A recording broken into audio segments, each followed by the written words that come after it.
माझे नाव नदीम नौशाद शेख आहे. मी इयत्ता 6वीत शिकतो.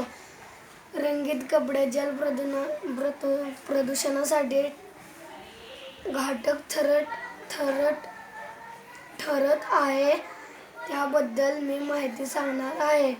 जीन्सबद्दल सांगायचे झाल्यास, कापूस पिकवण्यापासून ते तयार उत्पादनापर्यंत जीन्सची एक जोडी तयार करण्यासाठी 7,500 लिटर पाणी वापरलं जातं. त्याला निळा रंग देण्यासाठी फॅब्रिक सिंथेटिक इंडिगो डायिंगच्या मोठ्या व्हॅट्समध्ये वारंवार बुडविले जाते. डायिंग केल्यानंतर अजून प्रक्रिया केली जाते. मऊ टेक्स्चर आणण्यासाठी रसायनाने धुतले जाते.